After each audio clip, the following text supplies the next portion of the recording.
What's up, everybody? I'm thinking.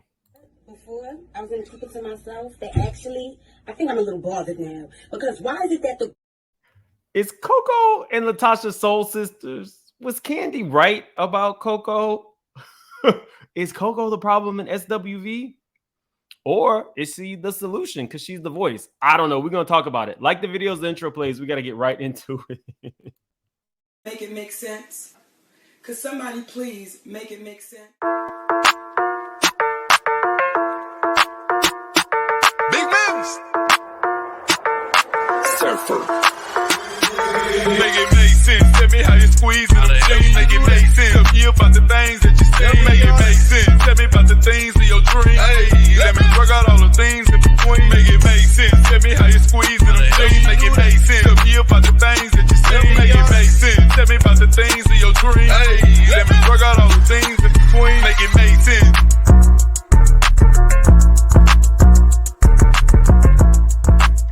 She lied, and I should have known better when I seen her hair. I gotta feel. Okay.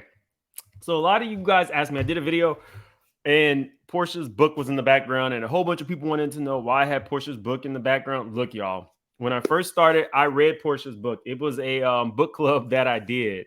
And here's an excerpt. Nostalgia also plays a huge part in choosing what companies I work with and get excited about.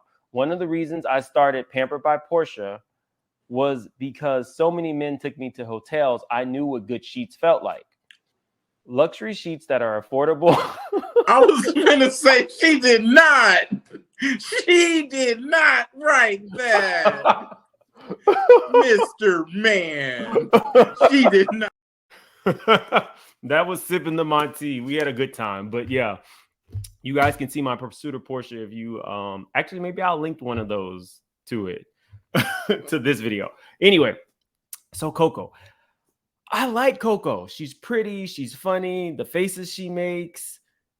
I liked her relationship with her son, how she uplifted his singing while also still pushed him to go to school and do both. I like that.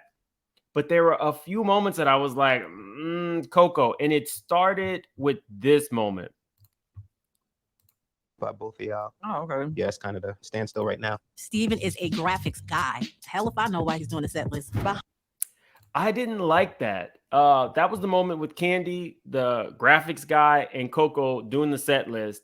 And that struck me because I was like, wait, if this man of color is trying to expand his horizons, if he's a graphics guy and he's trying to do the set list, then why not like applaud him for doing that? To me, that was like, it was one of those things where it's small, but it's like, well, does she understand business? A lot of people don't necessarily like Kandi. A lot of people do love Kandi. But one thing that I don't think anybody can take away from Kandi is the fact that she gives people of color a platform to do more than what their job is. If you remember, Don Juan was a tour manager. He now manages all of her companies. So that's one of the positives about Kandi. For Coko to put him down in that way, it was kind of like, that's a little weird. Then let's move on to this, because this was a big moment for me. When Coko told us that she was battling or living with bipolar, my heart went out to her. And I thought, wow, how brave of somebody to come forward. Other people who are living with that need to see people like her, living and thriving. So if you don't remember, 17, I was diagnosed with bipolar depression. Devil is busy. Oh, wait.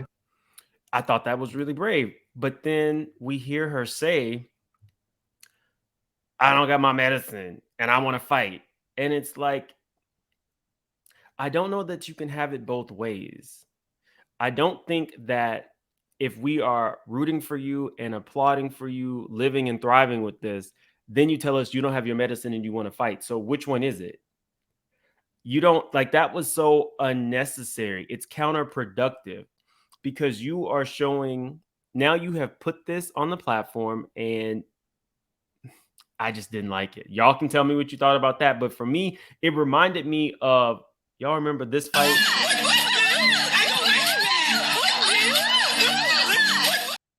Well, during that fight, Marlo said, check my rap sheet.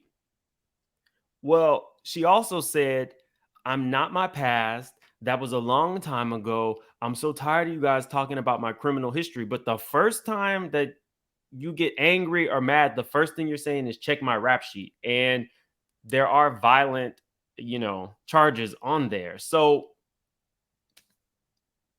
how do you, I mean, you can't have it both ways. Let us support you, love on you.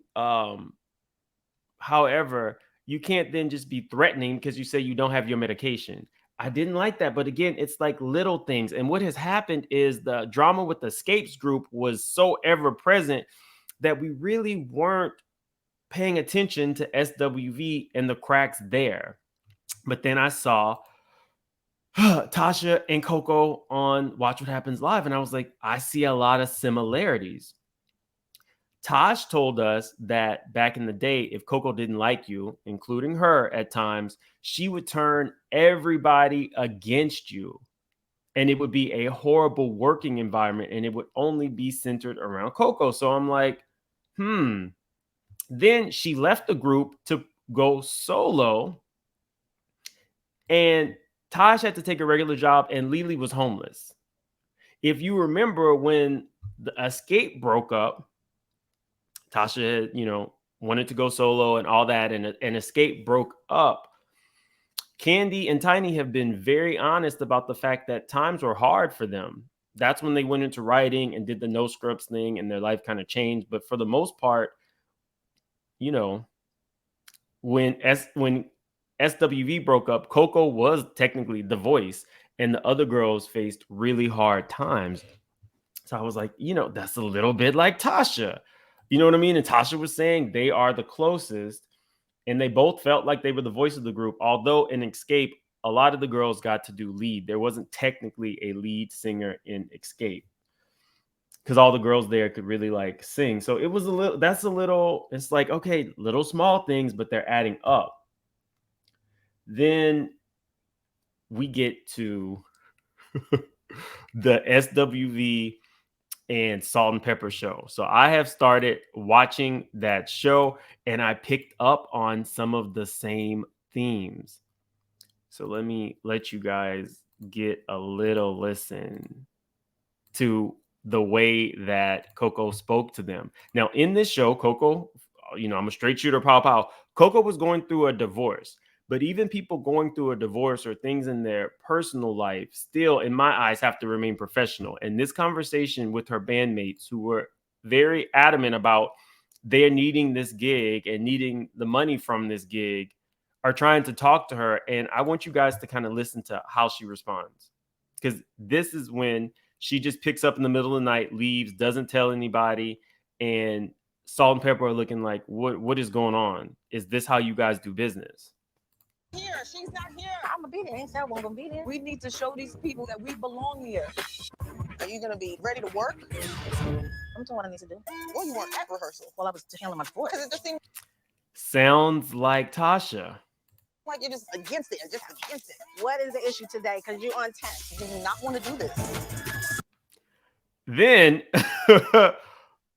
listen to this. You're going to hear a big similarity to the issues that she had with Xscape. And I'm like, is it ego? What is it? There's a little bit of a stank attitude. I'm sorry. The faces are funny to me, but I'm like, I don't have to work with her. Get on some shows with us. Like we came on your show. You got special guests. It's like a surprise for the audience. And then do like 2 of y'all biggest hits. Still do What a Man with us. We can play around with the vibe, see how it all works. And then after those dates, move from there. Basically, what Salt and Pepper are saying to Xscape in this scene is we're going to have you do some spot dates, meaning you'll come on and you'll be like a surprise guest, get the crowd hyped, and then we'll see how we move forward with you. Because Salt and Pepper is now seeing that we may not be able to rely on them. Business is not together with SWV. But listen to how she responds. I didn't come all this way to Las Vegas in the middle of my divorce to audition for S&P. SWV doesn't need to audition for anyone. It's for the. So That sounds very similar to the problems that SWV was having with Xscape. Now, let me say this. I love SWV, but if multiple people or multiple groups are having the same issue, maybe SWV is part of the problem. It's just that all of the family drama took forefront in Xscape and SWV. But if they're having the same issues, guys, you know what we do over here. Like, girl, get it together. Connect the dots. There might be some issues with, I know the Coko fans are going to come for me. It's fine. Put it in the comments. But do you guys see what I'm saying? There's like little things that add up. There's similarities to Tasha. I do think part of this is egos with SWV. Now, I will say I can't blame them because they have sold millions of records. They were one of the biggest female groups of all time. But when it comes to being in 2023, you have to come hard with your business together. And I just feel like some of it is ego driven. If you have to pay your dues again, you know, everybody does. At this point, it's about the nostalgia that people love and filling the seats. Just something to think about. Do I think she's on the same level with Tasha? No, not at all. I like Coko, but I'm a straight shooter, pow pow. I'm going to call it like I see it. So I will see you guys. I have a whole video about body shaming. Both Candace, Giselle got body shamed, Lizzo got body shamed, and I caught Portia in a lie. So I will have that video out this afternoon. Promise. Probably around like 1 or 2 p.m., but it's coming out. So like the video, subscribe if you're new to the channel. We got a lot going on. I will see you guys later.